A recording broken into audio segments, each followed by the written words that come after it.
আপনি যদি অস্বীকার করেন তাহলে আমি প্রুফ সহকারে বের করে দেবো। আপনি যে বিয়া সারা ছিলেন, আপনি যে বিয়ার সাথে সারাই আজকে 11 দিন, আপনার জামাই গেছে আজকে 2 দিন, 19 দিন ছিলেন আমার বাসায় আপনার হাজবেন্ডকে নিয়ে।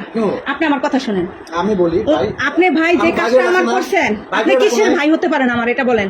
আপনি যেই কাজটা করছেন সেম একই কাজ তার বিয়া করাইলেন, তার মানে আপনি কি দালাল? আমাকে বুঝান।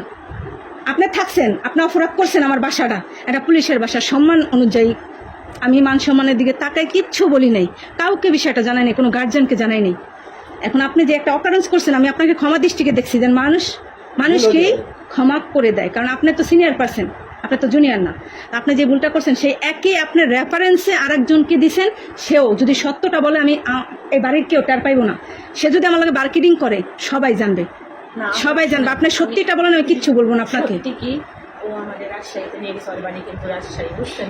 আমি তার সব ডিটেলসলি জানি। ওর বাড়ি রাজশাহী, আমাকে নিয়ে গেছে মানে যেখানে মানে কাজী অফিসে, আমার কাছে সাইন নিছে ঠিকই, কিন্তু আমার কাছে কাগজপত্র কিছু নাই। এই কারণে আমি প্রমাণ আমি দিবার পারবো না। আপনার বিয়েই হয় নাই, কিসের কাগজপত্রের কথা বলেন? জানি না, আমার কাছে একটা কাগজের উপরে আপনি একটা মেয়ে মানুষ, বিয়ের শাদী ছাড়া কিভাবে একটা পুরুষের সাথে ছিলেন আপনি এতদিন?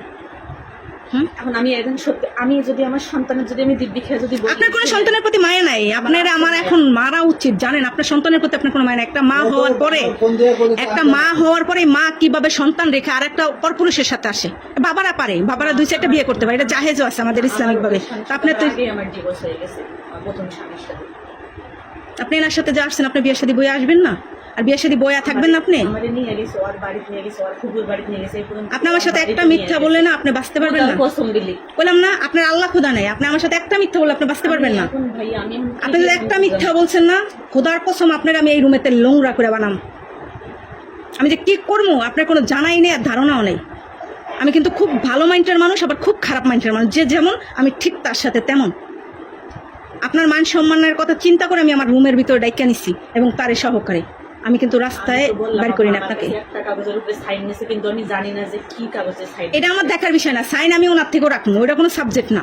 কাজী অফিসে যাইতে হবে, বিয়ে করতে হবে, তারপর একটা পুরুষের সাথে থাকতে হবে। আপনি তো কোনোটাই করেন নাই, করছেন? তাহলে আপনি এই কাজটা যেন করছেন কেন?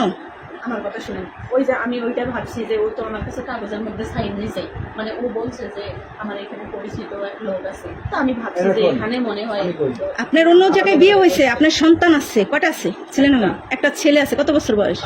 5 বছর একটা ছেলে আছে। আপনি তো আর বাচ্চা না, বাচ্চা আপনি তো বাচ্চা না, কচি খুকিও না।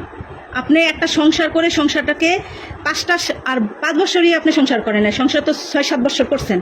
নিম্নে তো 7 বছর করার পর একটা সন্তান 5 বছর আপনার আছে। 7 বছর সংসার করে আপনি যে বাজামা চুলটাই খাইতে পারেন না, এরকমটা কিন্তু না। আপনি যথেষ্ট মেধাবী এবং জ্ঞানী। আপনি যে কাজটা করছেন খুব খারাপ করছেন। এখন এই কাজে থেকে আমার রুমটার ভিতরে যে কাজগুলো করছেন, এখন আপনার কি শাস্তি দেওয়া উচিত? আপনি নিজেই বলেন, কি শাস্তি দেবো আপনাকে? আমার একটু কথা দিবেন? আপনি কি বলবেন? আপনার তো লজ্জা থাকলে আপনার কথা বলাই উচিত না। আমি তারপরে বলবো। আপনি তো নির্লজ্জ, বলেন আপনি কি বলবেন?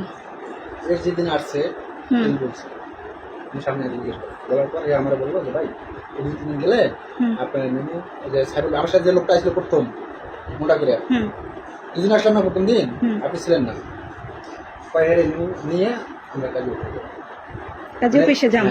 এর কথা কিন্তু সামনে এসে জিজ্ঞেস করবো। সে বলছিল আপনাকে কাজী অফিসে যাওয়ার কথা? হ্যাঁ বলেন। কথা বলি যে 2 দিন গেল 3 দিন গেল, কিন্তু আমার একদিনও আমার কাছে গেলি না যে ভাই আমি যে কাজী অফিসে যাওয়ার কথা, কোন কাজী অফিসে যাবো কি ভালো কিন্তু আমার, কিন্তু আমার বলেও নেই, বলে নাই। এখন আমি পরে যখন দেখতেছি যে না এদের বাসায় তো আমি আসি না, ইদানিং কালকে আজকে আসি আমি। আপনি তো ব্যাপারটা সবই জানেন।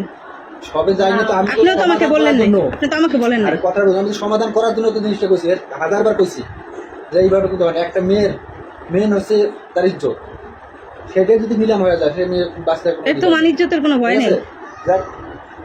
কেমনে কেমনে কেমনে ওদের চলতেছে। রনি যায়, রনি কই ও মাথায় কিছু নিচ্ছে না। অলরেডি বিশ্বাস করবেন কিনা যে কাটার উপর আছি, রনি গেছে বাইসে গেছে, কালকে কিন্তু বিধুম মার নাকি রনি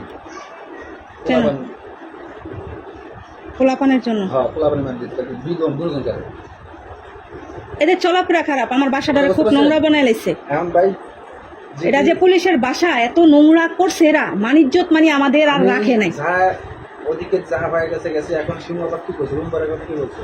আপু বলছি ওই আমারে ফোন দিছিল দেওয়ার ও পর কথা বা বলে, ও আইবো না আইবো এর পরে না, আসবে না আসবে সেটা আমি জানি না, কিন্তু ফোন দিয়ে বলছে যে রুম সারিয়া চলে আসো।